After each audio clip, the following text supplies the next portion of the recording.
This one due to the laptop is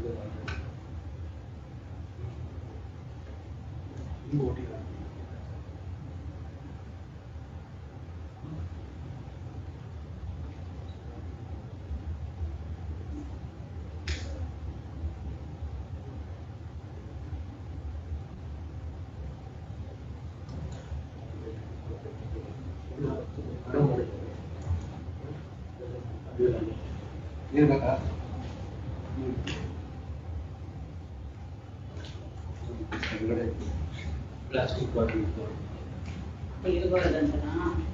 ಅಂದ್ರೆ class ತಗೊಂಡ್ಬರ್ಲ ಕೆಲವಡೆ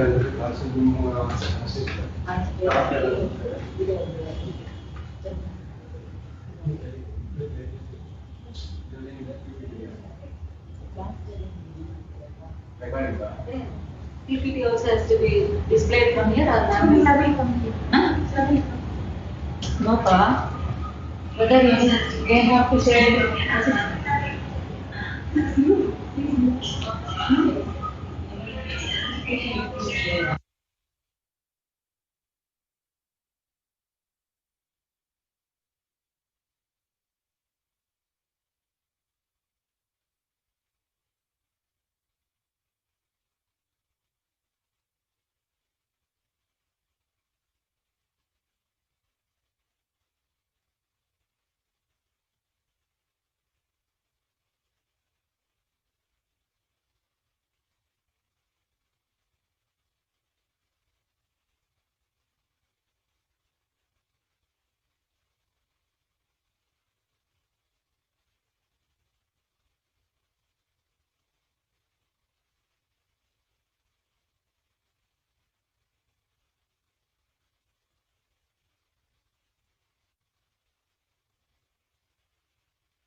Hi Alka, good to see you virtually. Hi Leah, so good to see you also virtually. Yes. How are you? I'm fine, thank you. And what about your plan to visit Oslo? I think we need to pick up that conversation.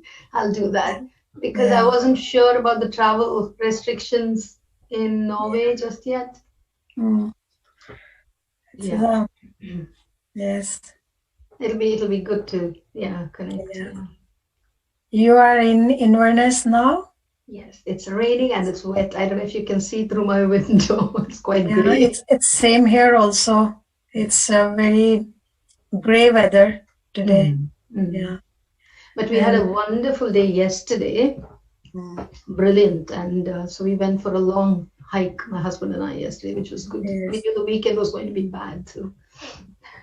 I was in Inverness in 2007. How are you? Okay. Yes. We were in Aberdeen Okay. Inverness, and we crossed and we traveled, I think, transverse to Scotland. Okay. Okay. We were in India then. 2011 is when we moved. Oh, I see. I see. Yeah. Yeah. Mm. Good. Mm. So your term has started, obviously, your teaching term. Yes. And yours Full on. also? Oh yeah, yeah. Mm. Yeah, it's just so busy and full on. Yeah. Mm. So you're speaking first.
Because there were some problems with the internet also.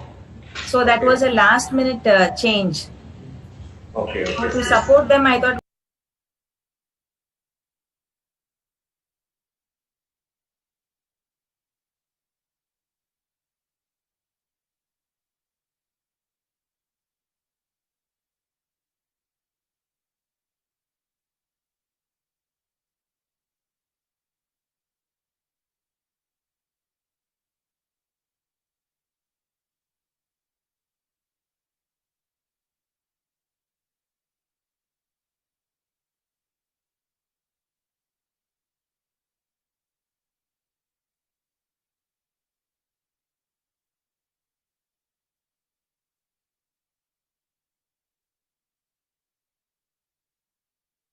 Yeah. And all of you, actually. Yeah. Excellent. Good program, and the correspondence has been great. So thank you all very much. Yeah. Thank you. Another 5 minutes. Another 5 minutes. Hi, is it okay if I just check my presentation? We got another 4 minutes. I Check think. whether it's sharing Please, or please, please. You Live can. now? Please go ahead. Live on. Yes, sir. Yeah. Live. How's the climate there, Alka? It's Next gray. It's raining, cold. I'm sitting with my sweater, and the heat is on. Dr. Silas speaking. I think the program is already live. Oh, It's live. So it's participants. How many joined? can you see I the can see. slides? Oh, but they are in the waiting room. They are not let in still. 112 people are in waiting room. Sai, Yes. can you see the slides? Yes, I can see it. It's all Yes, clear. we can see. Thank Yes. you. I'll just. Yes. I can check mine also as well, perhaps. Yes. Please go Yes. ahead. Yes.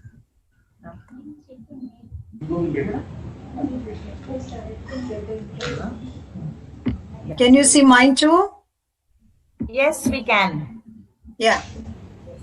I find out the total number. Hello, madam.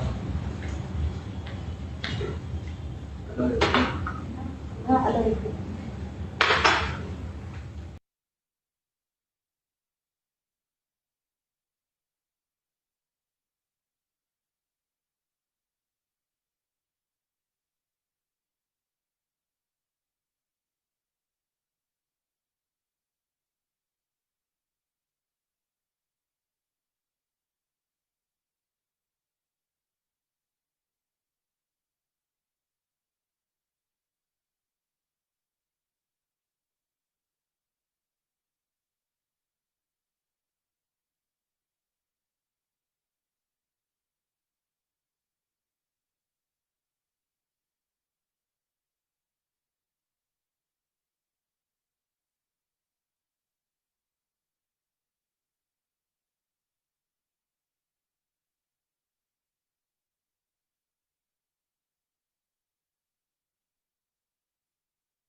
This opportunity to welcome the speakers and the chairpersons for this webinar.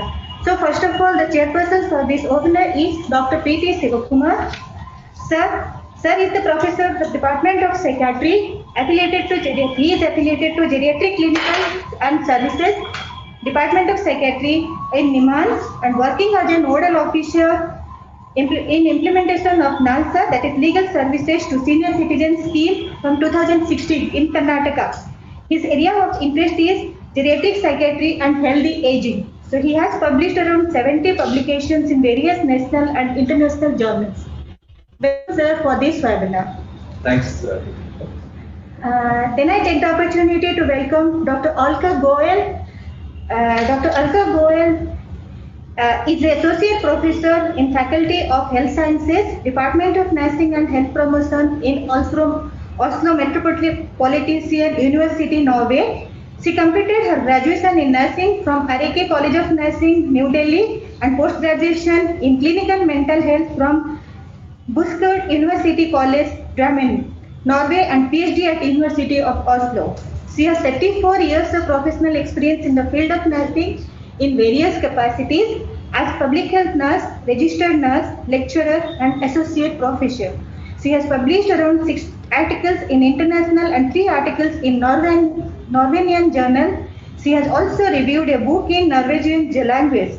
Her area of interest is working among patients with dementia. She has presented various papers and posters at the international conferences.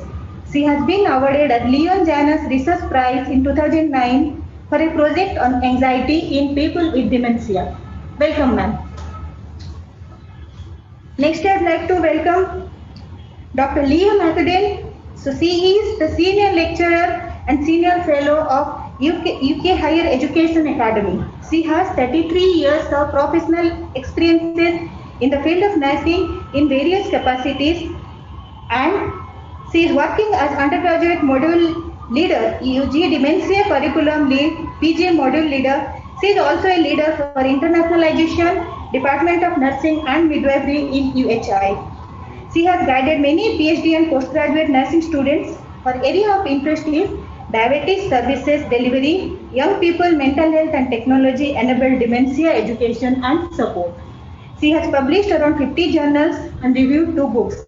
She has numerous awards to her credits, to name some: Best Research Supervisor, HISA Award 2020, Churchill Fellowship 2019, Being Dementia Smart Enhanced Student Learning Award 2016, the Scottish Cubicle Award 2013, the Dr. Mary Sukulakshmi's Immanuel PhD Award CMC Vellore, India in 2011. Welcome, ma'am, to this webinar. Now, I would like the opportunity to welcome Dr. Sailakshmi Gandhi. Ma'am is the Additional Professor and Head of Department of Nursing, Consultant in Psychiatry Rehabilitation Services and Adult Psychiatry Unit.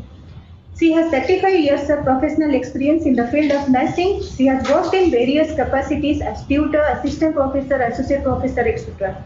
Her areas of research interest are stress management, capacity building and manpower development, child and adolescent health, school mental health, suicide prevention, rehabilitation for persons with mental psychiatric illness.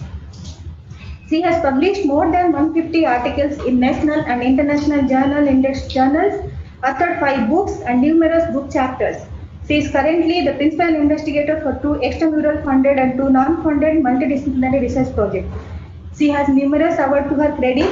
To mention a few: Florence Nightingale National Award by President of India for Best Nurse Educator in 2014, Dr. Radhakrishnan Gold Medal Award for Excellence in Individual Achievement and National Development by Global Economic Progress and Research Association 2012, the Florence Nightingale Award for the Best Nursing Teacher in Karnataka 2009, and so on. Welcome, ma'am, for this webinar. Now, I would request Dr. P.T. Sivakumar sir to take over the sessions. Thanks, Pradeepa. At the outset, on behalf of the geriatric psychiatry team and the nurses, Department of Nursing team, and the entire geriatric clinic services, which is the multidisciplinary team, I welcome all the panelists and also all the participants today. And we are going to have, I think, good kind of insights about various aspects about nurses' role in the caring of older persons. And it is important that to note that we are in the time when the population aging is becoming a big issue, and rightly the World Health Organization has declared 2020 to 30 as a decade of healthy aging. So 1st October is the International Day for Older Persons, and this initiative of Decade of Healthy Aging has been launched formally. And India being one of the largest countries to have the population of older adults, even though it is relatively young country, in terms of size of the population, India is one of the largest countries to have a large number of older adults. And the problem of population aging is kind of becoming more important now. The government as well as the various health professionals are taking note of it, and actually we are working towards gearing up in the next few decades to actually how to support, how to provide care for older adults. When it comes to elderly people, mental health is an important aspect, and any care of older adults with so much of physical health issues and mental health issues, nursing plays a crucial role. And I think even in developed countries globally, there is a shortage of human resources. In India, it is very, very primitive, I would say, in terms of specialization of nursing, psychiatric nursing in general, as well as you think of geriatric mental health nursing, it is relatively non-existent. So, NIMHANS, the geriatric clinic services team, is a multidisciplinary team, and we have been working towards this initiative to kind of develop human resources as an institute of national importance. One of the main mandates is to prepare the human resources need for the country, and possibly we can even look at the global needs, because still India is a relatively younger country, and the kind of human resources required, India will be one of the countries to meet the requests of the global needs also in many aspects. So I think it's a rightly timed event, and I think it's good that we are going to discuss a lot of things. We have very learned faculty and who is going to talk about various aspects of ranging from depression and anxiety in people with Alzheimer's disease to the dementia-enhanced education to promote excellence, as well as the scope of geriatric mental health nursing. So I look forward to productive discussion, and this is just a beginning for us to engage in this area, and I think we will have many more such events to plan and to have to develop a continuous learning program. Possibly in the I think the COVID times has emphasized the need for continued education, continued interventions, and development of services for elderly people who are the most vulnerable people among this COVID pandemic. I also want to note that this year is also a year of nurse and midwife. Rightly, World Health Organization has declared this 2020 as marking the 200th anniversary of Florence Nightingale, and I think all these things makes an important kind of occasion for us to start this initiative. So with these few words, I would now invite Dr. Alka Goyal to present on the role of nurses in addressing depression and anxiety in people with Alzheimer's disease. Yeah, over to you, Dr. Alka. Thank you so much. Hello, everyone. First of all, I would like to thank Dr. Gandhi and Dr. Sivakumar for giving me this, at NIMHANS, for giving me this opportunity to deliver a talk on the topic, role of nurses in addressing anxiety and depression in people with Alzheimer's disease. This topic is close to my heart, and the contents of this topic is mainly based on my own research and my clinical experiences, many years clinical experience in psychogeriatric departments.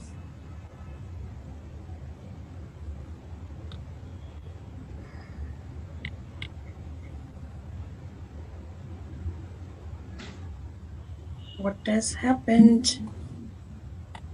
Yes.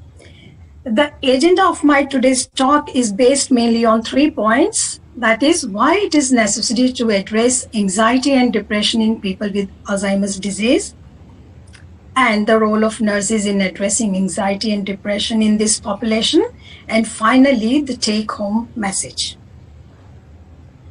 I would start with one example from the clinic. Mr. Peter was in his late 70s. He was diagnosed with Alzheimer's disease for some years back, and lived with his wife at home. His wife noticed that he started wandering, and he was restless and had sleep disturbances.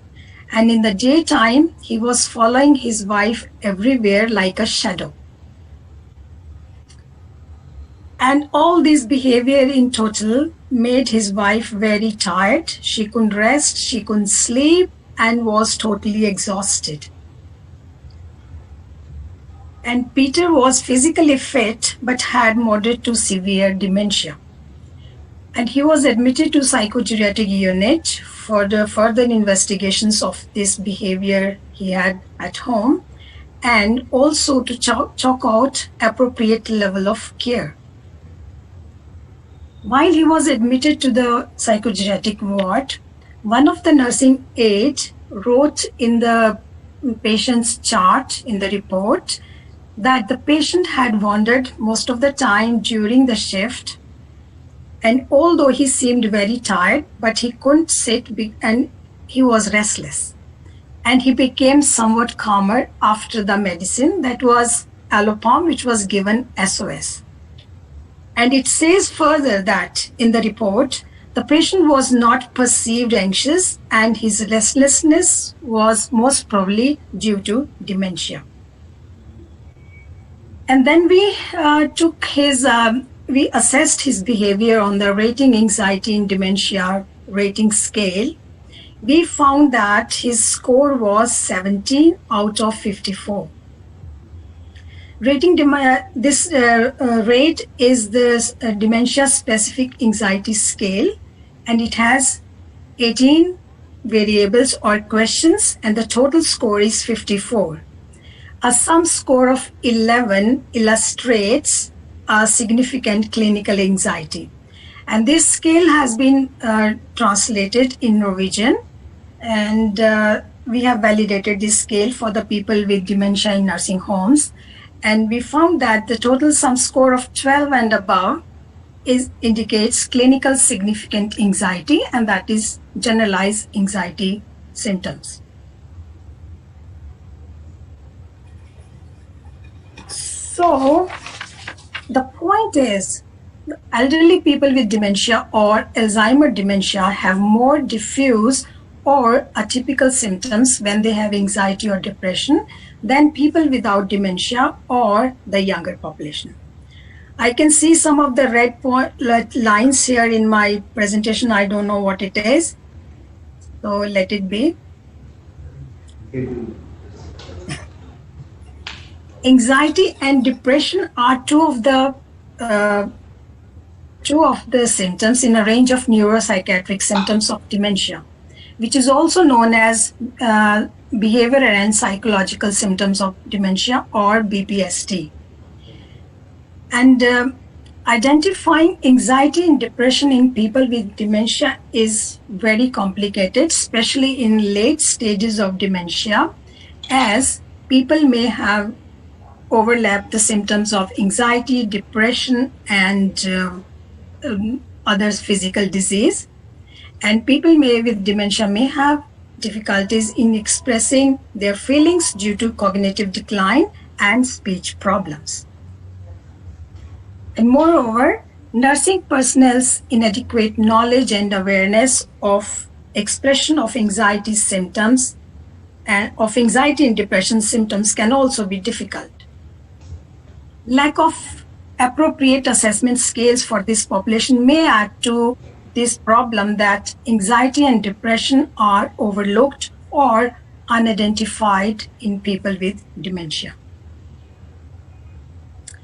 The prevalence of anxiety in people with dementia. Anxiety as a disorder and symptom occur more frequently in people with dementia than people without dementia.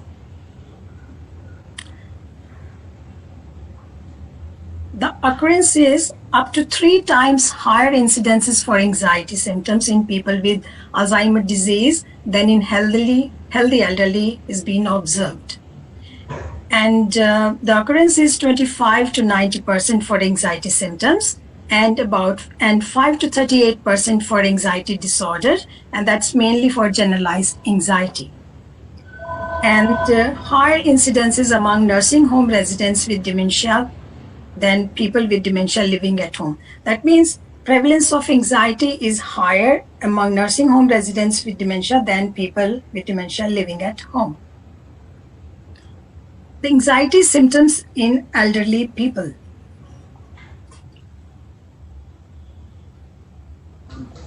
I've divided into 4 categories: cognitive, physical, emotional, and individual symptoms of anxiety in elderly people. Now we are talking mainly in elderly people. There are cognitive symptoms are worries related to health, own health, family members' health, worries related to economic problems, and these worries are difficult to control. And people may have difficulty in concentration, etc. Among physical symptoms of anxiety comes headaches, palpitations, stomach upset, and sleep disturbances are more common in elderly people than younger population. And some of the emotional symptoms of anxiety are restlessness, irritability, anger, and agitation. And there are certain individual symptoms of anxiety may also be there, like repetitive behavior or questions, as we see in many people with dementia. They keep on repeating same thing again and again. One thing, it can be the decline of memory, but I think it is also due to the anxiety that they keep on repeating. The thing is, things are complicated. This figure shows the presence of anxiety symptoms in people with dementia. The anxiety was assessed by RAGE scale, rating anxiety in dementia, the Norwegian version. And the symptoms were observed at 2 time points, at baseline and at follow-up. And these are the symptoms which were found those in the participants, those who had clinical significant anxiety. And what we found is that the symptoms of irritability, muscle tension, anxiousness and frightened, and restlessness, these 4 symptoms were oftenly found in these people with clinical anxiety symptoms. And the symptom of worry about cognitive performance, interestingly, this symptom was reduced significantly during the 1-year follow-up period. So, and this is very interesting finding, because worries are the key symptom of generalized anxiety disorder.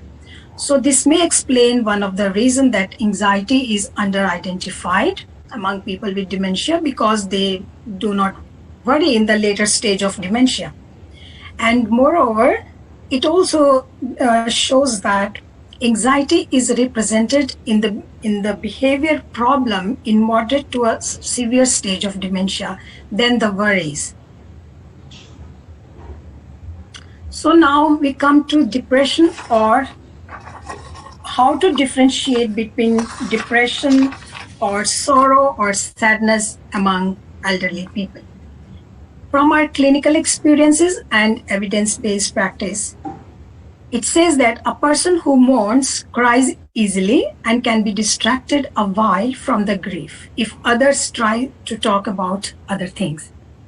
But a person with depression is not easy to distract and may seem more self-centered in conversations and focus on depressive topics or symptoms.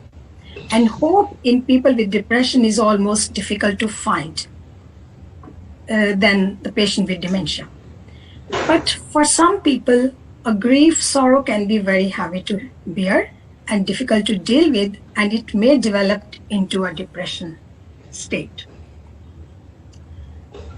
So the point is that we health personnel should look for to what extent do the symptoms affect a person's ability to function in daily life activities and quality of life over time.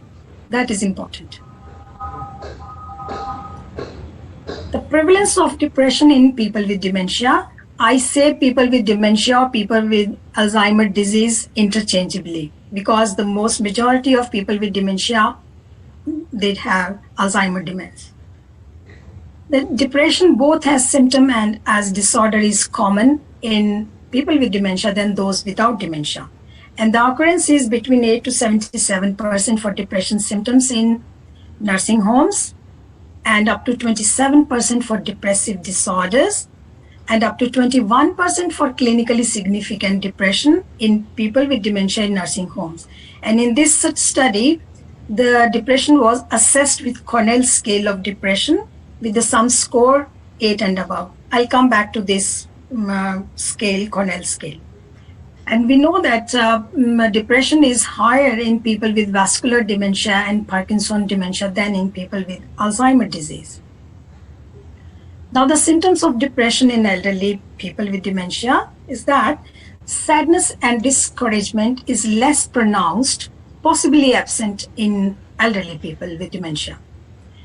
As I mentioned, that people with dementia have atypical or diffuse symptoms of anxiety and depression. So this is what I'm just repeating, that lack of joy and despair is more pronounced in elderly people, and physical symptoms like stomach upset, sleep disturbances, and that they have that something is going wrong with their body is more expressed in elderly people with dementia than younger people.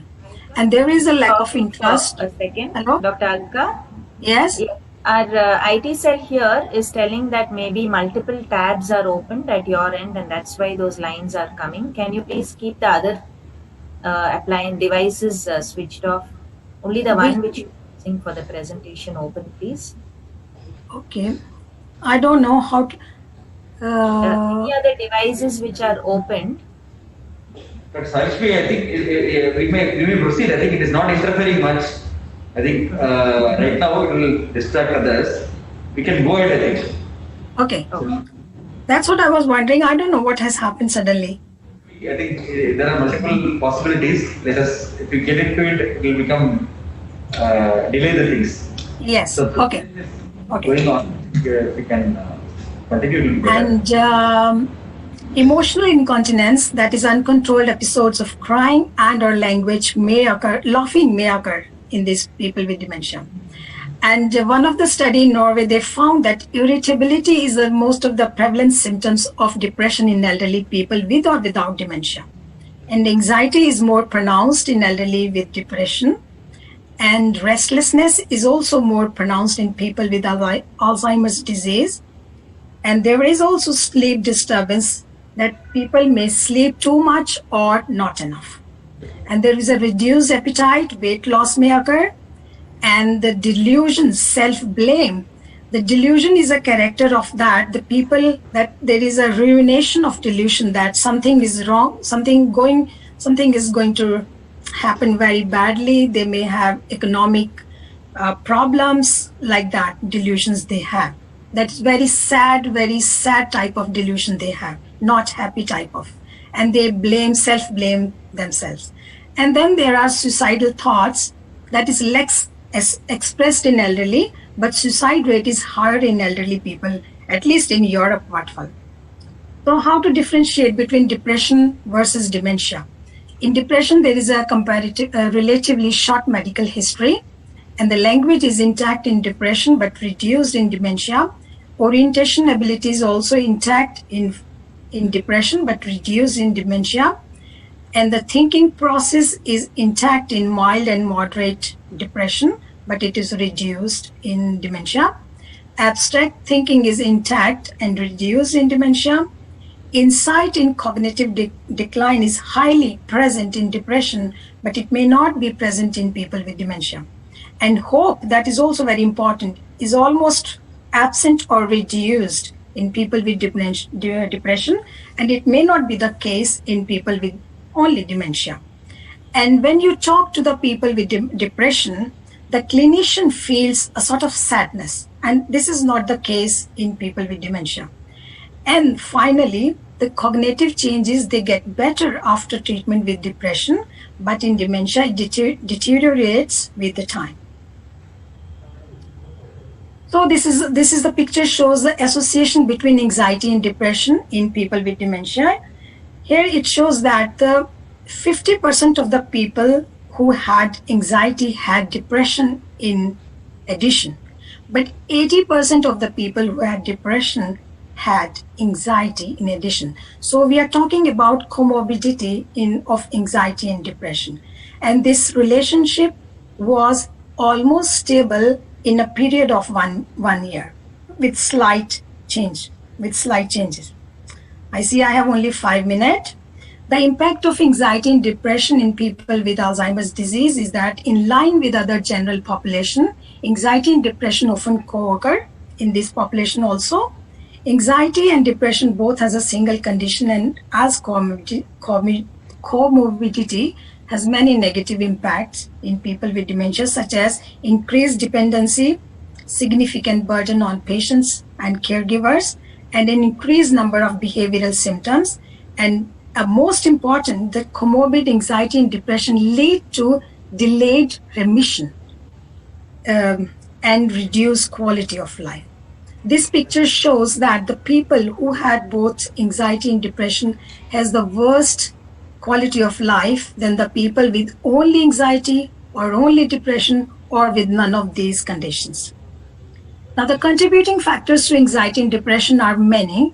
That is the interplay of biological and psychosocial factors that may contribute to anxiety and depression. Like there are certain biological fixed factors which are difficult to alter, difficult to change, like age is a risk factor which we cannot do anything with that, and genetic vulnerabilities, and the structural and functional changes in the brain, also physical and mental diseases, vision and hearing. The number is a lot, but there are tractable factors, biological tractable factors which we can change with the implementation, with the interventions, like we can control infection, delirium, pain, some of the neuropsychiatric symptoms, side effects of antipsychotics, etc. And like that, there are psychosocial fixed factors which are difficult to do something with, but there are psychological tractable factors which we can alter with the interventions, like the environment, how to interact with the people, and like Kate Wood had said, malignant social psychology of the dementia. And Cohen also has said that with the relation interaction, anxiety-like conditions may occur. And the role of nurses in addressing anxiety is that it is also a comprehensive assessment, and it's a systematic assessment of person, like knowledge of person's medical history, adequate management of infection and pains, critical review of medications, provision of sensory aids, like that.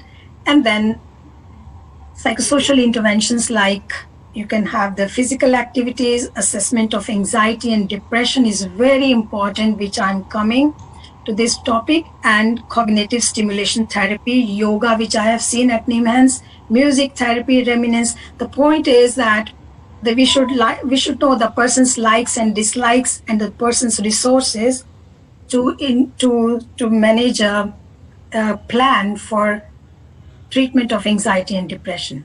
And here I will present some assessment tools to chart anxiety and depression, so that we can evaluate the treatment is going in right direction or not. I will present the rating anxiety and dementia scale, which has 54, total score is 54. Now this is happening, I'm not doing anything. Somebody else has got access. I'm not doing anything with this. In Zoom, there is an option where you have to disable. I think this is somebody else is doing this. Anyway, and geriatric anxiety inventory and Cornell's scale for depression, that has 38 highest number, and the scale. Yes, these are the three I will advocate for the nurses to use this assessment scale to assess anxiety and depression in people with dementia, because it is very, very important. And my take-home message is, that anxiety and depression are highly prevalent among people with dementia, and it has negative impacts such as increased behavioral changes and reduced quality of life. And comorbid anxiety and depression in people with Alzheimer's disease lead to delayed remission than people with anxiety or depression with only anxiety or only depression. This is a very important message, that anxiety, depression often co-occurs and they lead to delayed remission. That's why it is important to assess the severity of the symptoms, and so that we can plan the care for the person.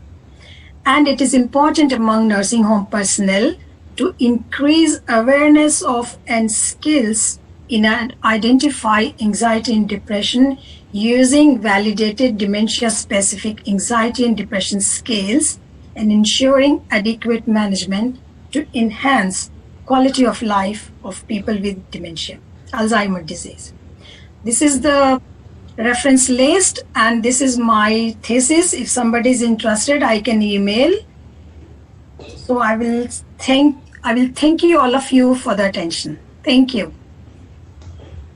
Yeah. Thanks, Dr. Alka. I think you have finished well within time, and it was a very informative talk, and I appreciate your because you have actually spoken about from your both practical experience as well as your research, and as you have highlighted, this is something like very, very important topic, and people with dementia, many times once dementia, both the family members and the clinicians can have a very nihilistic attitude and say that okay, one may not actually look at something which is treatable.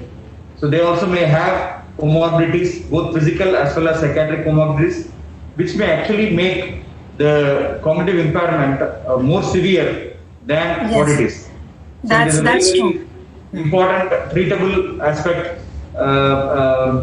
Say there are patients where we have seen who have been treated as patients with dementia for years, and then once we have actually admitted and evaluated, by recognizing depression and treating it adequately, the level of cognitive impairment also improves to some extent, where you have to rethink whether the person has dementia or not. Somebody who might have thought as moderate depression, moderate dementia, might look like a mild or a mild cognitive impairment. So that level of improvement in quality of life can happen. So it is something like which everybody needs to recognize, particularly in the context of residential care. I think people who get into residential care, many times it is seen as something like an end point of time. There are doctors who might have told, okay, this person may not actually live longer, you may not be able to do anything just to take care. And to prove their predictions wrong, people have recovered after the stabilization of their physical health, and a good care, good nursing care can actually give a good quality of life.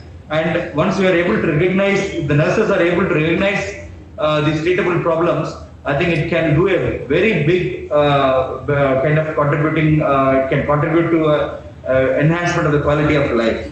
So maybe I think we will take up the discussion in the end with all the speakers once they finish for want of time. So I would again thank Dr. Alka for the very lucid presentation. I'm sorry for the disturbances that is happening in the slides.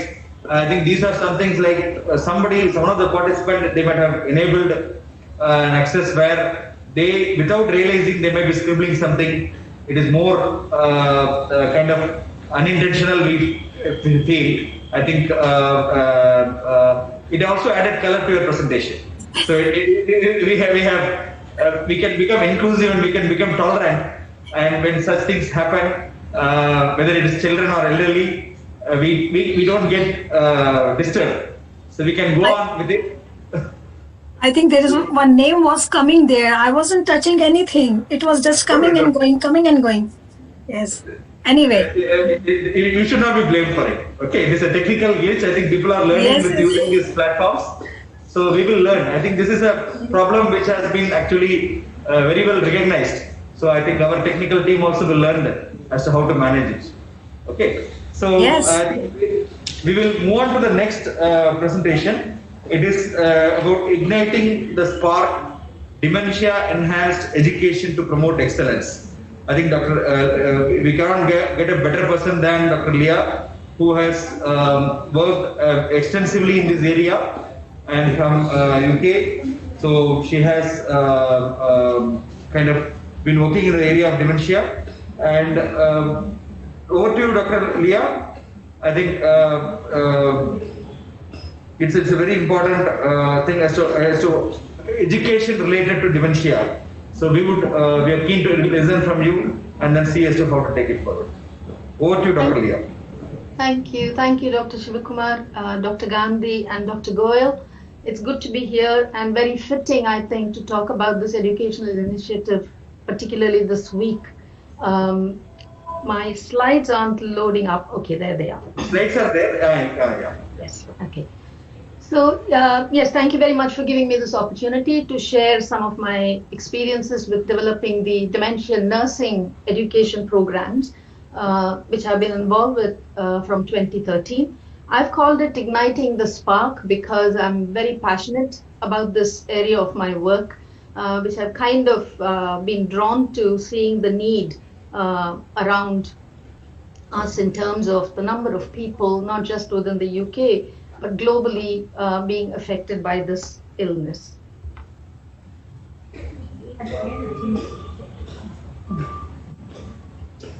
My slides don't seem to be moving. Okay. Are you able to do the slides? Yeah. Yes, okay. So greetings from University of the Highlands and Islands, where I work, and we are based in Inverness. For those of you who don't know where Inverness is, it's in the north of Scotland, so it's a very beautiful part of the world that we live in. So that's a picture of the department. Of course, from March 16th, I've been working from home, but we work in a very beautiful Center for Health Science that lends itself very well for collaborative work. And those are some pictures of our landscape. I just thought I'll give you a taste of the beautiful place that we live in and work. Okay, to set the context, where did this initiative come from? When I moved to Scotland from CMC Vellore in 2011 and started working at the University of Stirling in 2012, my first responsibility was to develop a postgraduate dementia module within an MSc in health and well-being of the older person. And I wasn't familiar with dementia to the scale that I have become familiar with and passionate about. So that was really the beginnings of my interest in this area of work. What got me going was looking at the scale of dementia and the global projections. So we may be familiar with this, but by 2050, there's a projection of 152 million people living with dementia, and that's a 204% increase. And if dementia was to be considered as an economy, it's really shocking to see that it'll be the 18th largest economy in the world. So that's the scale of the problem in front of us. And having been trained in Vellore, my heart is always in practice, even though I'm not directly involved with practice. So I thought, there is something that surely we should be able to do to address this problem, at least with developing the future nursing workforce.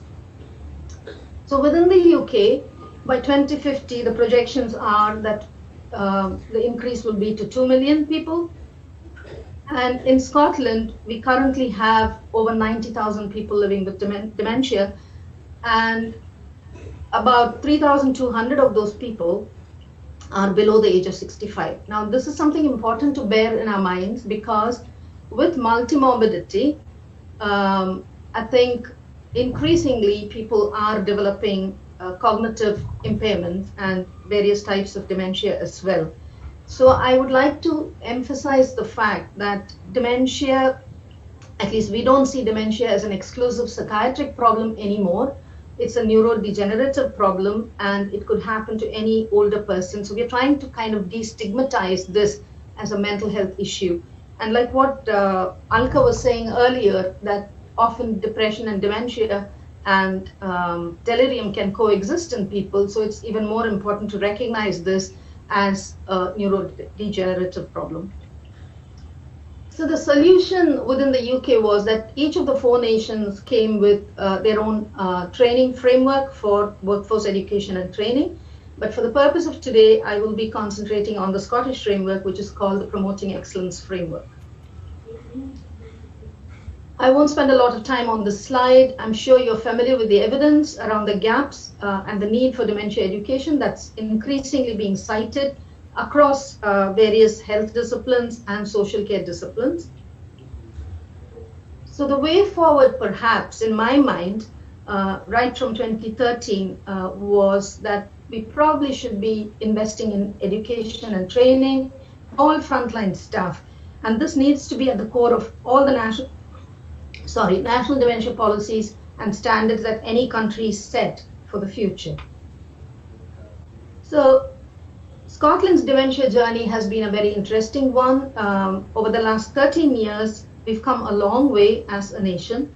And I think the right decision was made when dementia was made a national priority in 2007. So we've had 3 national strategies so far. and a national training framework was jointly developed by NHS Education for Scotland, that is for the healthcare sector, and SSC, which is Scottish Social Services Council, for the social care sector. So the government commissioned these two large educational bodies to come up with a framework, and that's the Promoting Excellence Framework.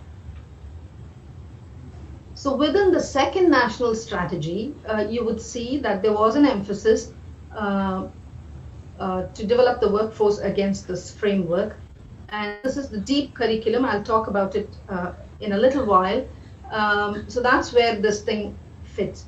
Now, again, for those of you who are not familiar with the context of healthcare within the UK, because we have the National Health Service, all our programs that we design and deliver has to be in line with the policies as well. So that works really well. So it's usually underpinned by policies and strategies.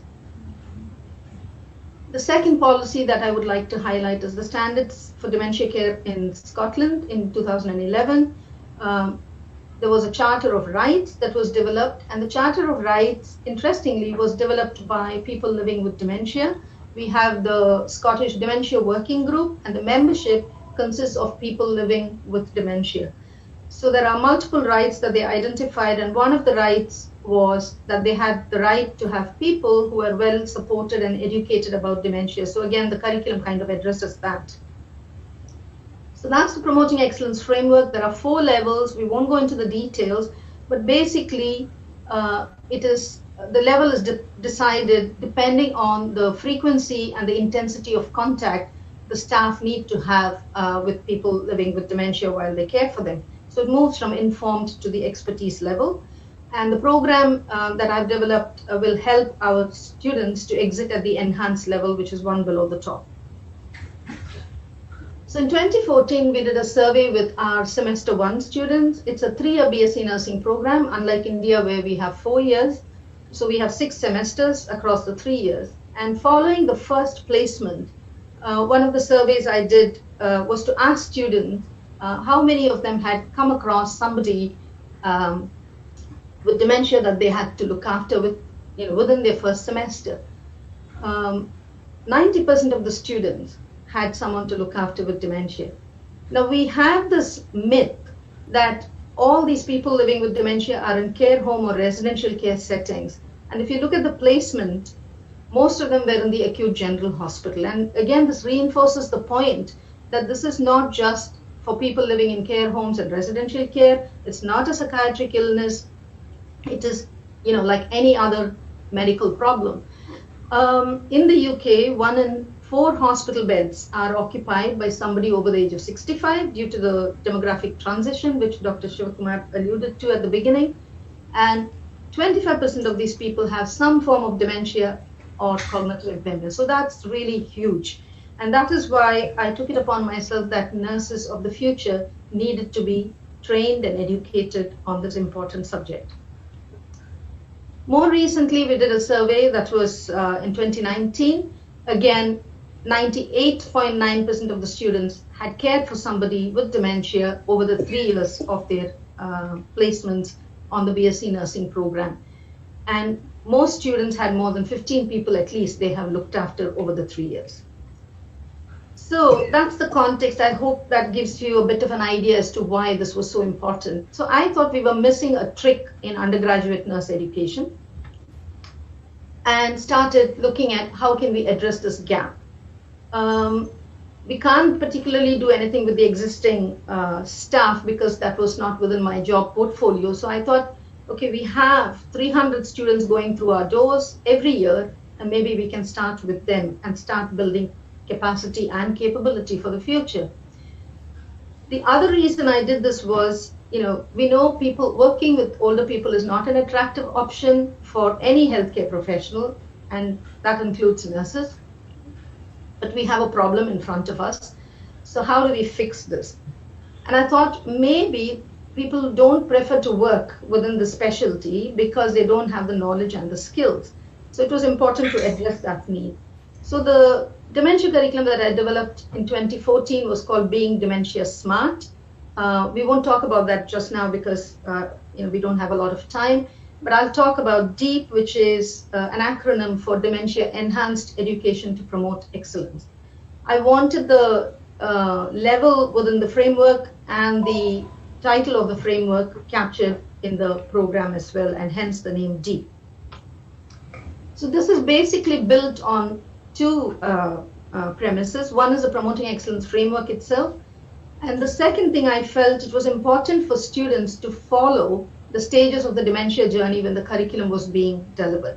So they appreciate that this is a progressive illness and they're able to understand what the specific issues are at different points of the illness.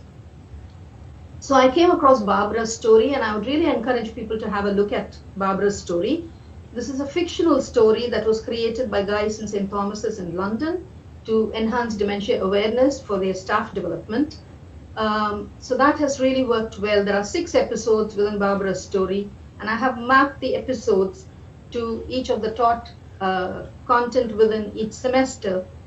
So students actually follow Barbara right through the DEEP curriculum. So they kind of, it's almost like immersive learning, following this thread with Barbara. And more importantly, I think because it's such an emotive story, students are internalizing a lot of the learning that they have during the program. So that's the students' journey, right from prevention of dementia up until end-of-life care. Everything that they need to know is covered within the curriculum. We won't go into the details of this, but basically I've used the theory of constructivism to design this program, building cognitive bridges, incremental learning, educator being a facilitator, and so on. So students enter the program in semester 1 at the informed level, the basic level of the Promoting Excellence framework, and move through to the enhanced level when they exit. Another reason I did this was to make sure if somebody drops out of the nursing program, usually they go into the care home sector, to carry on their jobs. So I thought it would be helpful for them to have some form of dementia qualification if they chose to drop out of nursing. So that's what the curriculum looks like right from semester 1 through to semester 6. So keeping well, prevention and diagnosis of dementia, to dying well with dementia. I'm sure you'll have a copy of the slides. I won't have the time to go through all of the curriculum components, but we do train and certify all students as dementia friends in the first semester. The program is delivered using what we call a multi-agency approach. Scotland has one dementia nurse consultant in each of the health boards. So we get the dementia nurse consultant coming and teaching the students. We have Alzheimer's Scotland staff like link workers and advisors for dementia coming and teaching the students. People living with dementia coming and teaching the students in semester 1 to explain what it is like to live with this condition. Family carers of people. So it's quite an interesting methodology that is adopted to deliver various components of the training. And students are expected to maintain a portfolio of evidence of engagement with the program. It's a compulsory component of the program. And at the end, when the portfolio is completed, students get certified. The other important thing that we have included in this curriculum is sensory impairments in older adults, because you will again see in evidence that sensory impairments coexist with cognitive impairments, particularly hearing impairments. And there's a whole lot of importance around that, because somebody with a hearing impairment, if it's not assessed well, could be misinterpreted as someone having cognitive impairment. So it's really important that students learn how to recognize these in older adults. So, it's a simulation that I have developed. Maybe this is for another day, but there is some published work on this as well, which is available in the British Journal of Nursing. Students just love this simulation. The important thing I've realized both with DEEP and the simulation is that even though it's very dementia focused, there's a lot of transferable learning in terms of skills and values that they can carry with them for their nursing practice across any practice area that they choose to work. So that has been an added bonus. So a range of teaching and learning methods are used, as you can see from this slide, and I think part of it I have explained. One of the key things we use is reflective learning. So when students watch Barbara's story in each semester, there's a facilitated discussion in the class, and they will have to do their own reflective piece. It's a short reflective piece on selected components of that episode. And then I encourage them to link it to the Nursing and Midwifery Council Code of Practice, so that they are underpinning all their learning within the Code of Practice as well. And in 2017, when I moved to University of the Highlands and Islands, I thought it's time to change. We probably need to have a curriculum that is suitable for blended approach because of sustainability issues. It's very person dependent, and I've been kind of driving this whole initiative. So I thought maybe we need to look at using technology. Whoever thought COVID was going to come around in 2020, and this has worked well, and we've used the ARCS model of motivation to design the blended resources. So I worked with the educational technologists and instructional designers at the university, and we came up with this brilliant idea of developing semester-specific workbooks. This has worked really well during COVID time because our first cohort that graduated in August of this year were able to complete the program without any interruptions. So if it was all face-to-face teaching, I think we may not have been able to be successful with the program. I can't open this link because it'll take me out of this presentation, but please feel free to use the link and explore the workbooks. But that's what the workbook looks like. So it's very standard in terms of its format. Every semester has one workbook. So the students get 1 day of teaching per semester, so it's not a lot of face-to-face teaching, but all the taught component is covered, and then they've got this workbook with lots of related interactive activities. And that's really important for adult learners, that we don't spoon feed them everything and kind of encourage rote learning, but this is given the flexibility for students to learn at their pace. All the workbooks are made available for them throughout the 3 years of the program, and also to complete the portfolio requirements. So that's what the portfolio looks like. For each semester, the evidence is laid out. So the students will complete, and the personal academic tutor will be signing off these requirements. Now, what this has done is it has raised the profile of dementia and dementia education within the department. Even though I'm leading it, all my colleagues are part of it because they are looking after their own students' portfolio of evidence. They're familiar with what the students are learning. In fact, I think they're quite excited about the progress the students are making on this program, because students often share experiences of how they have used their learning in practice. So that's been another huge benefit. So I did get some feedback, formal feedback with a survey with the first cohort at the new university, having used this blended approach. And as you can read from the slides, and the next slide as well, students have been extremely positive. And I often tell them, I've ignited the spark, but you're the agents of change who are going to make this difference for the next generation of nurses and all the future generation. So it's a bit like in the reverse order. They are even kind of sharing their knowledge and experience with the staff who are mentoring them. And now there is a request from the staff to have, some kind of dementia training, because the students know more than the staff. So I really think we have ignited the spark for this. The added value has been that students' employability is also gone up, because everyone is looking for somebody with this dementia knowledge and skill set to employ them, because of the reasons we've discussed earlier. Importantly, I think the program has helped the students to see the person behind dementia and not the dementia label. So I encourage students to look at an assets-based approach and not concentrate on the losses that the person with dementia has experienced, but to look at the remaining abilities and support them to live as independently as they can for as long as they can, because we know that if we encourage people to do things for themselves safely, then the cognitive decline is also slower. So the program, being Dementia Smart, the first one has had some national awards and recognition so far. And I just want to say at this time that, not having known anything about dementia when moving to Scotland, this was a burden, and that was laid on my heart. And I would just like to say that God has been the architect and I've just been the tool responding to a need. And I think it's been just blessed and multiplied. So we've also had some, winners with the program. This is an important one. DEEP has been endorsed as exactly the type of innovation that is needed for future healthcare professionals. And this is coming from the Chief Executive of Alzheimer's Scotland, which is our national third sector. And they work very closely with the Scottish government, driving all the policy and the changes. So that's been very encouraging. We managed to add 2 value-added initiatives.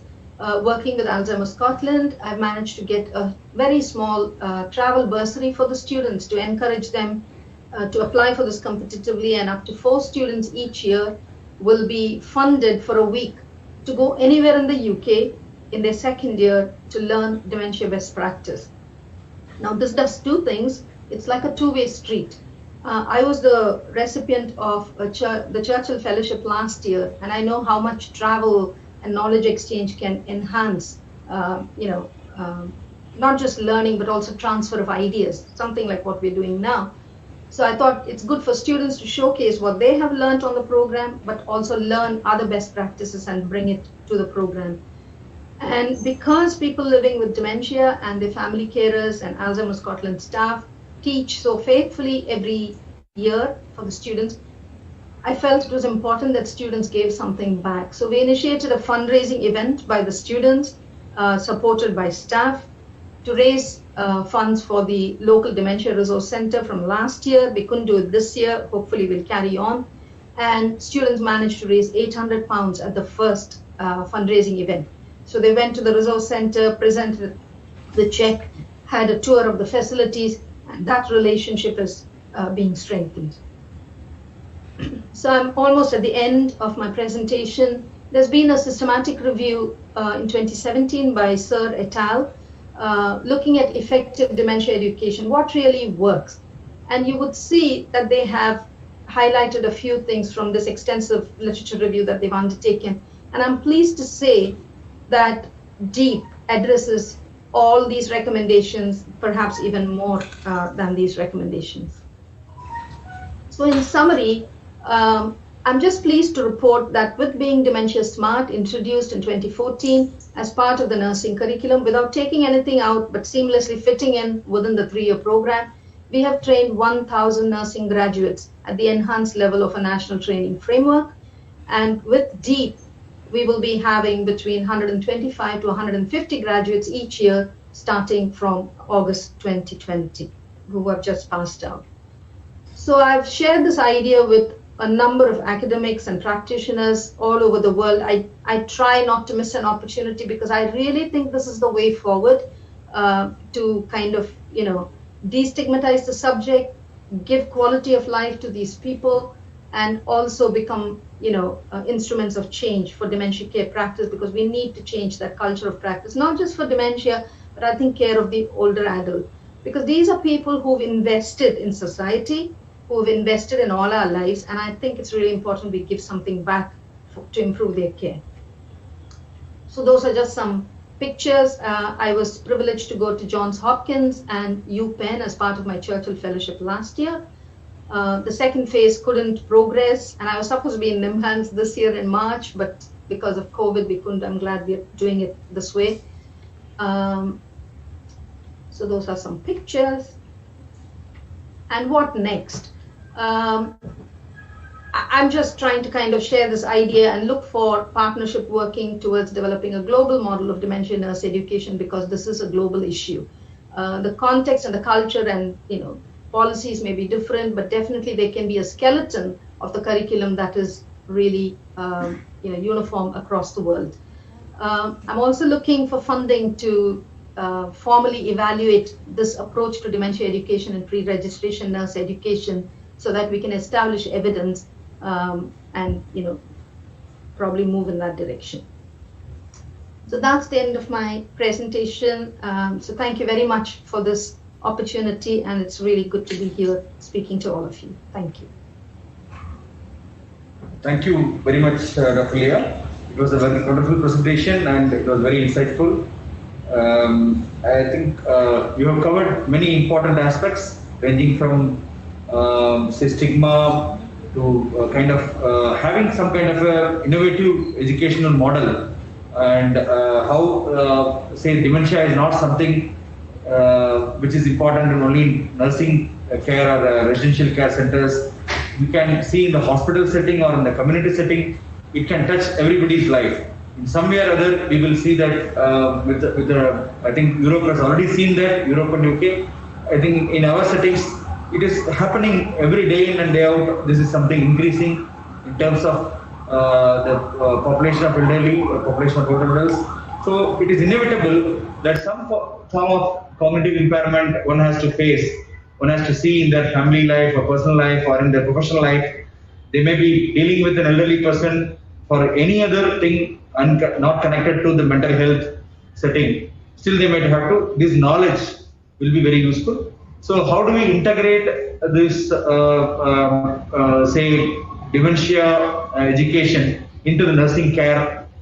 It may be existent as a small component, but as I said, having a student-led learning or a 360-degree learning or an evolving different pedagogical methods which can give a more deeper kind of learning for them, and which can kind of give skill building, because every specialty is important. I think it's becoming a challenge in terms of accommodating the time in the training. So we need a lot of innovations, and in this context, in India, a new national education policy has been launched, and we are looking at different kinds of methods. I think one of the components is about continuous learning and continuous assessments, and these are things which I think in our own training programs, which Dr. Sailakshmi would be talking about it now, we will definitely like to incorporate these elements and see as to how we can take it to the UG teaching. So what we are right now doing in NIMHANS is more of a postgraduate teaching, but there is a scope even in UG teaching also. So I think we will come back to the questions. I think we are running short of time. But I think it was a very insightful presentation. That's why I didn't stop you in between. I think many of the participants today are students, so they may be interested to know more about these things. Since you're sharing the slides, I guess people will be benefiting and then knowing more about these aspects. Now I would I again thank Dr. Leah, and we move on to the next presentation. The discussion, we will take it together. And Dr. Sailakshmi Gandhi is a familiar face. I think most of the participants would be they would know her very well, and she is one of our team members in the geriatric clinic services. So I invite Dr. Sailakshmi Gandhi to present about the scope for geriatric mental health nursing in India. Over to you, Dr. Sailakshmi.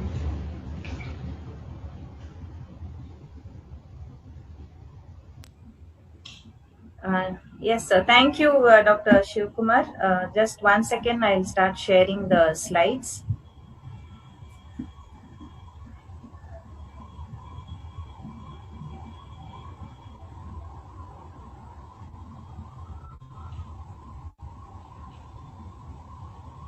Yeah. Are the slides visible? Yes, yes. You can make it a slideshow. Yeah.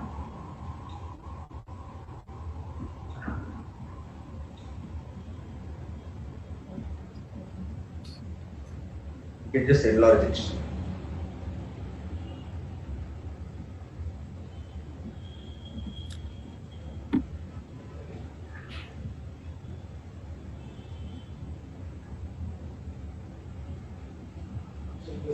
F5, you can press F5 also. Yeah. Okay, thank you, Dr. Shivkumar, for that, for introducing the topic.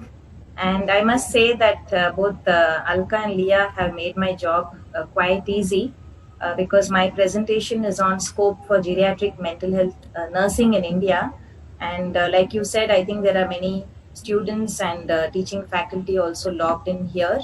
And I think this is the correct time to show how important it is that we start courses in this area, considering that, like you rightly pointed out, 2020 to 2030 is the decade of healthy aging, and WHO has declared 2020 as the year of nurses. So I think it's very apt that all nursing professionals join together and start these courses related to geriatric nursing or geriatric mental health nursing. I'll be talking a little about the lifespan, mental health issues in older persons, how can nurses help, and about the fellowship in the geriatric mental health nursing course that we are going to start at NIMHANS. So we all know that life expectancy around the world has been increasing steadily, and as per the World Health Organization's declaration in 2016, the life expectancy was 72 years. We are not far behind in India. It is 70 years, 70.4 years to be exact, for females 71.8 and males 69.2.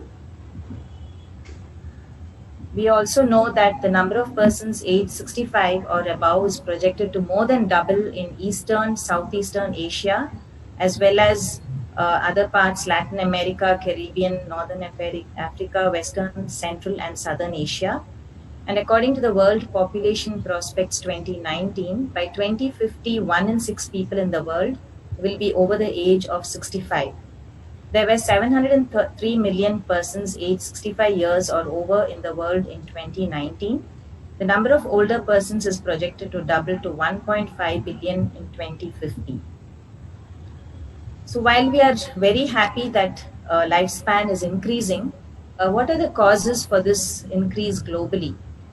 There are many reasons, according to literature: decrease in cause of specific, improvement in nutritional status in the elderly, decrease in nutritional deficiency, a very wide array of healthcare innovations, treatment of established diseases, and also risk factor reduction in the area of smoking, high blood pressure and cholesterol, improvement in management of cancer, and beyond this, better medical treatment, immunization, control of tuberculosis, malaria, improved sanitation, sewage treatment, clean drinking water. So these are various causes which have led to increase in lifespan. I think it's important that we now know that we have a very large population of older persons, not only in the world but also in India. Let's look at what are the mental health issues which our older persons could be facing. So we see here that depression tops the list, affects 7% of the world's older population, followed by dementia 5%, anxiety disorders affect 3.8%, and substance use problems affect almost 1%, while around a quarter of deaths are from self-harm. So in India, the mental health issues among the older persons, we find substance use disorders 27.5%, followed by 3.5% mood disorders, neurotic stress-related disorders, and lastly, schizophrenia and psychotic disorders. The incidence of dementia, if we see world around, 50 million people at least have dementia, and every year there are at least 10 million new cases every year. Of this, Alzheimer's disease is the most common form and may contribute to 60 to 70% of cases. So what's happening in India here, if you see way back in 2005, the figure was 3.1 million, and now in 2020 it is 5.3 million, projected to be nearly 14.3 million by the time we reach the year 2050. So this is from ARDSI in 2018, and this is quite a shocking fact, and I think it makes us understand even more the reason why the older people need help from health professionals, especially mental health professionals. So the cause of mental health issues in the older persons are again many, varied, starting from loss in capacities, a decline in functional ability, reduced mobility, chronic pain, chronic health problems, bereavement, drop in socioeconomic status with retirement, urbanization, westernization, change in social structure, maladaptive emotional responses, loss of physical and mental capacities, loss of loved ones, And once they retire, loss of authority, loss of importance, difficulty in accepting and adaptation to change, physical illness, and also what we call as the emptiness syndrome, where their offsprings, their children have grown up, have moved on for either work or got married, and so now the older persons are alone, and because of this loneliness they might go into depression. So these are various problems which can affect older persons. And what can we as nursing professionals do about this? There are many geriatric courses in countries abroad, in the USA, in the UK, in Canada. We have just heard Alka speaking about her PhD area of work in area of dementia. We have heard Leah speaking about the curriculum which she has developed for people with dementia, and nearly 1,000 students have gone out of that course. In India, geriatric nursing course is offered by CMC Vellore, a one-year post-basic diploma course. And I'm not really sure whether any other institute in the country offers this course. I have only heard that CMC Vellore is offering it. And people may correct me later in the chat box if it is there anywhere else. IGNOU also offers a 6-month certificate course in geriatric care. Unfortunately, there are no courses in geriatric mental health nursing in India. Now, having listened to me so far, I think that we will all agree that it's very important and that a course be started in this area, especially considering that this year is the year of the nurse and we are also starting the decade of healthy aging. So it is, I'm really happy to say that NIMHANS, both Department of Psychiatry, the Geriatric Services, and the Department of Nursing in collaboration, will be starting a one-year fellowship course in geriatric mental health nursing from July 2021. And this course would provide training related to provision of nursing care for elderly with mental health problems. The training opportunities are very vast. They are through extramural collaboration. We have a 10-bedded geriatric ward, residential and daycare facilities for dementia, and the geriatric clinic, which runs thrice a week for elderly above 60 years of age with various neuropsychiatric issues like Alzheimer's dementia, depression. You can see a picture here of the geriatric team. You can see Dr. P.T. Shivakumar, Dr. Matthew, and the rest of the team over there. There's also a dementia center for excellency which is going to come up shortly. Dr. P.T. Shivakumar has done a lot of work and got a grant, and this center is going to come up shortly at our Sakalwara Community Mental Health Center that's part of NIMHANS. There are also various fellowship courses in geriatric mental health, including the geriatric mental health nursing. And we were looking forward to Dr. Leah McLean's visit in March. She had received the Churchill Fellowship to spread word about her curriculum deep. And I'm happy that I had the opportunity to hear about this, at least in this presentation, Leah, and I'm sure that you will come sometime to further enlighten us about it. We are also in the process of setting up an MOU with Oslomet University. Dr. Alka had come over twice, and we had a lot of interaction, especially in the area of geriatric mental health. So what are the implications of this one-year fellowship course? Let me tell you a little about this course. It is open to those who are qualified with MSc Psychiatric Nursing with Medical Nursing, and it's a one-year course.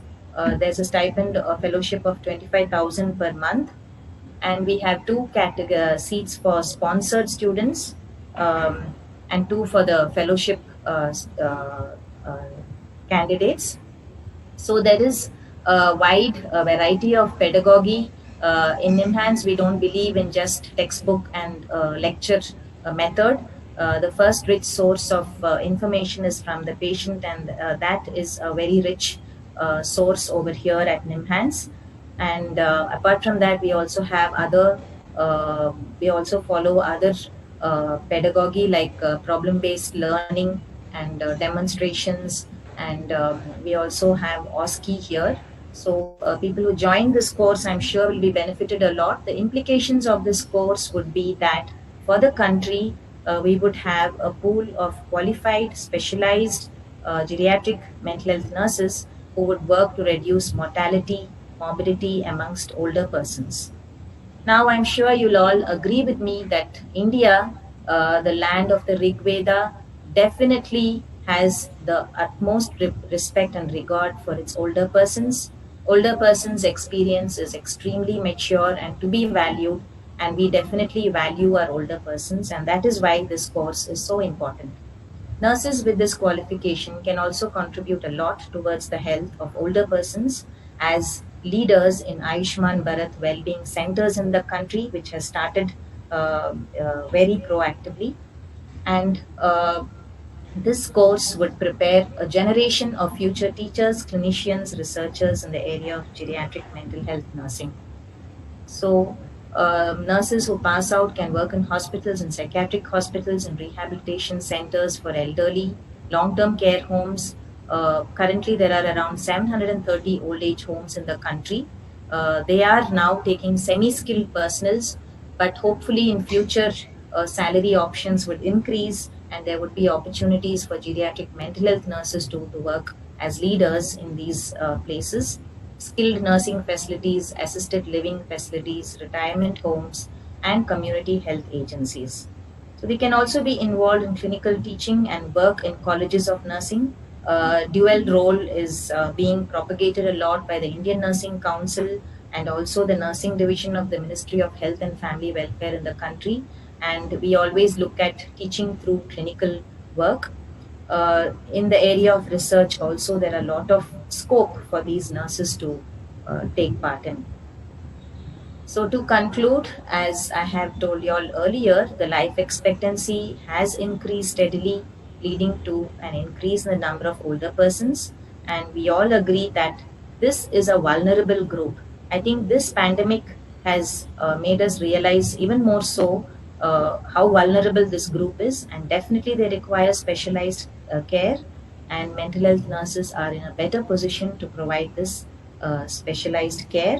And I urge all students and teachers who are viewing this presentation to look at the NIMHANS website. We have the NIMHANS prospectus there. You can take a look at the course, the Fellowship in Geriatric Mental Health Nursing course, and you can look at options of joining the course from July 2021. So with this, I would like to conclude my presentation, and I must thank both Alka and Leah. I think you are the best nursing experts whom I managed to get for this webinar today, and I really thank you for sharing your PhD work, Alka, and for sharing the curriculum, Leah, for which you have been very rightly bestowed the Churchill Fellowship Award.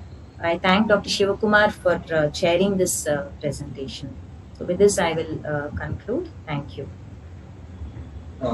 Thanks, Dr. Salakshmi, for highlighting the importance of geriatric mental health nursing and in terms of training opportunities.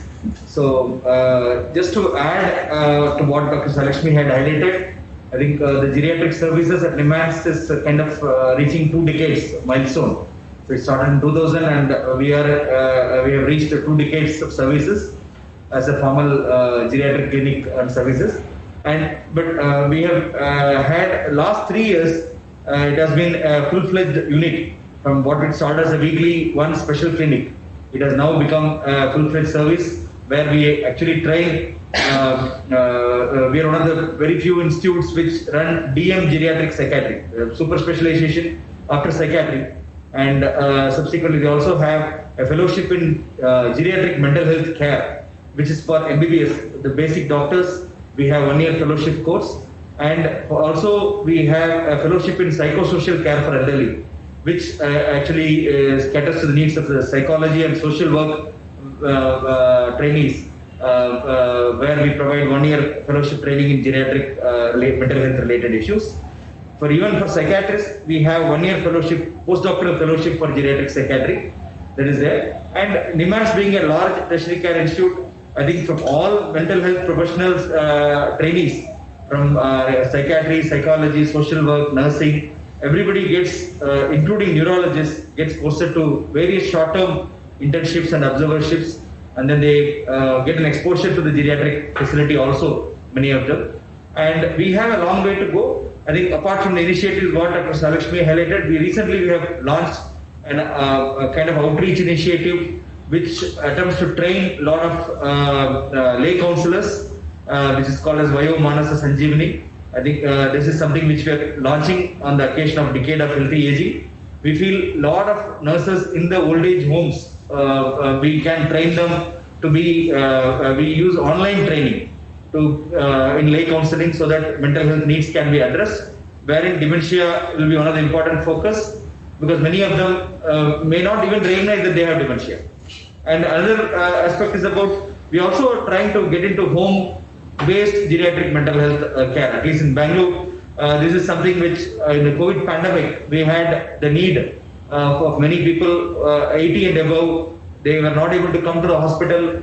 So we are actually trying to launch that kind of facility. Once we have the fellowship students, we will be able to actually offer more outreach as a home-based. I think unlike UK, here the home-based mental health evaluations are very, very minimal. And that is something which we would like to develop. And there will be a lot of training opportunities. And we would like to take international exposure in terms of as advisors and as your inputs in terms of developing this course and keeping this curriculum not only focused on Indian needs as a global need, as to how the trained fellows can actually contribute to the global care and whatever capacities they can do.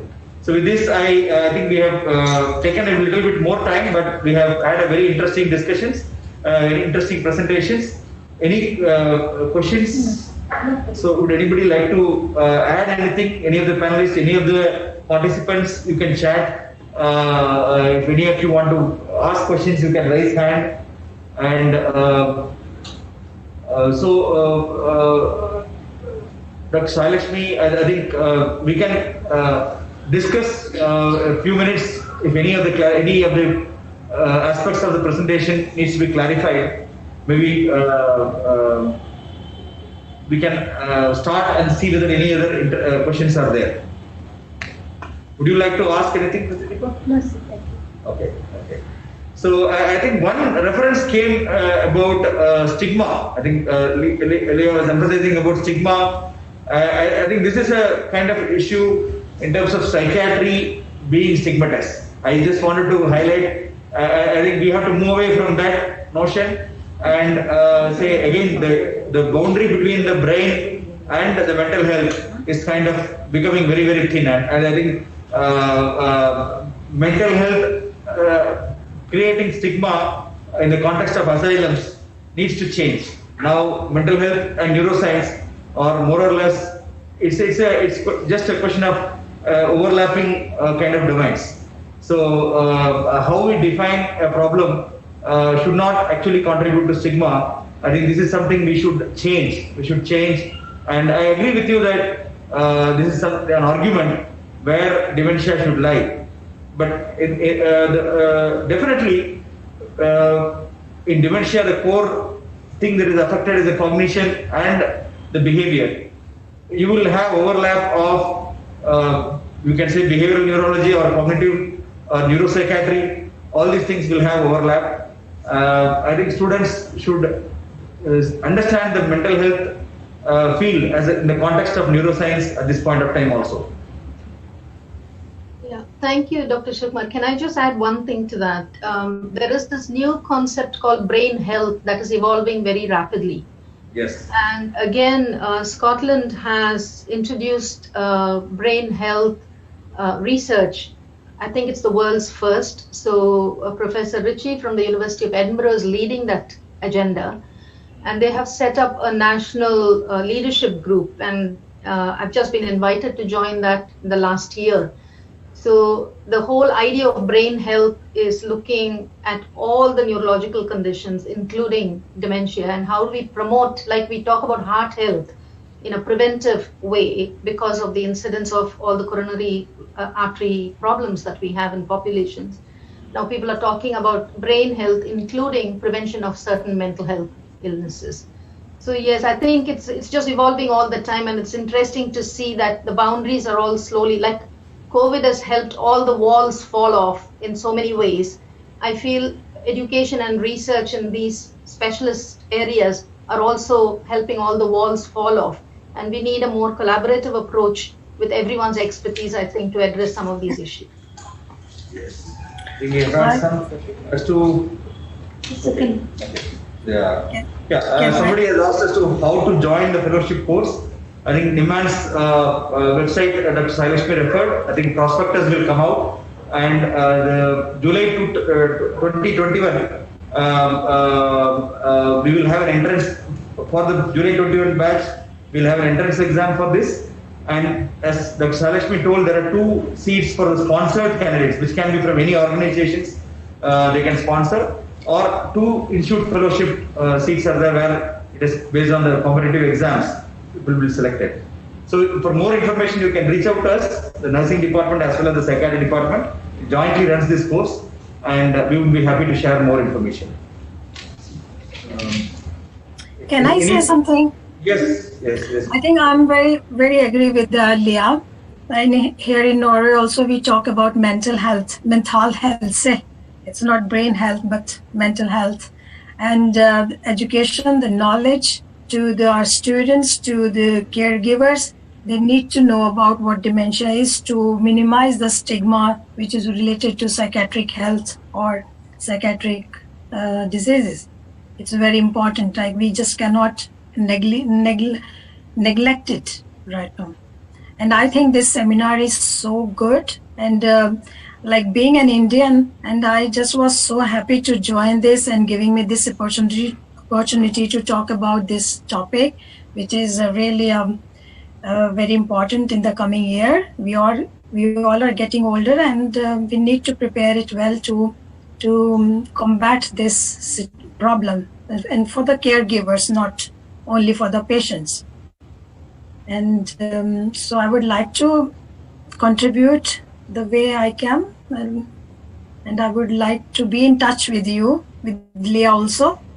And in Norway, we have quite advanced nursing programs for the dementia care. So it's already established. So, and I'm glad to know about the Scotland, about how they have integrated this dementia program in the nursing. And we have already some lectures about dementia, but we have other schools specialized for dementia who give the postgraduate dementia care for the nurses students and other students also. Thank you. I think the COVID has taught us about the benefits of online. I think otherwise we would not have been this comfortable. I think now webinars have become norm, and I think boundaries have become very thin, and we will be able to move beyond the boundaries and connect each other, and then connect, having more trainings. I think this is going to be the norm, not only for the COVID, but also in future. I think this we would be. It's not that we are looking forward to in-person travel, but you need not wait for that to have engagement or to have a conversation. I think the world is becoming much smaller, and we can have access to knowledge and information and sharing our thoughts and discussion. Online is a very, very effective tool for us to do that. Now, Dr. Sailashmi, I think we can conclude the session with vote of thanks. I would request Mrs. Esther Lilly to deliver the formal vote of thanks. And it was really wonderful talks from all 3 panelists. It was very informative. Thank you one and all. I think Esther would do a formal vote of thanks, then to conclude the session. Good afternoon all. On behalf of NIMHANS, I extend our heartfelt thanks to our chairperson, Dr. P.T. Shivakumar, Professor, Department of Psychiatry, NIMHANS, Bengaluru, for sparing your valuable time with us, sir, for this interactive session. Thank you. I also extend my thanks to Dr. Leah McAdam, Department of Nursing, Midwifery, University of Islands, University Scotland, UK, for sharing your opinion today with us on dementia, the educational nursing program, findings of your survey 2019, then standards of care 10-point national action plan, etc., and to improve the quality of life of dementia patients. Thank you, ma'am. I am very grateful to Dr. Alkarani Goyal, Assistant Professor, Department of Nursing, Health Promotions, Oslo Metropolitan University, Norway, for an explanation on topic role of nurses in addressing depression and anxiety in people with Alzheimer's disease, focusing on clinical experience, research findings, take-home message. Thank you, ma'am. I mentioned our deep sense of appreciation for Dr. Sai Lakshmi Gandhi, Additional Professor, HOD, Department of Nursing, Bengaluru, for enlightening us with valuable information on scope for geriatric mental health nursing in India, highlighting on focus on lifespan globally, issues of elderly, nurses' responsibility, fellowship in geriatric mental health nursing, and Madam is the continuous support for us and being cornerstone of this webinar. Thank you, ma'am. My special thanks to IT Cell, Mr. Chandan, Mrs. Sindhu, Biomedical Engineering Department, for their unclinching support and coordination. Our heartfelt thanks to all participants. With these warm words and kind message, we move to the end of today's webinar. Thank you, one and all. I think we have to thank Kritideep also. So she has done a wonderful job of coordinating this event, and all the team, I think the nursing department, nursing team, have taken a lot of pains to coordinate all this event. Actually, thank you, one and all. All because of ma'am only. Thank you, one and all. No, it's all your work. Thank you, one and all. Okay. Nice. Thank you. Thank you, Leah. Thank you, Alka. Thank you so much for joining, and I hope that we will meet frequently again online in the virtual world. Yes. Thank you so much. Maybe we can have some debriefing afterwards somewhere, or do you have time, or some other? We can we can connect separately. I think we can have the live can be stopped.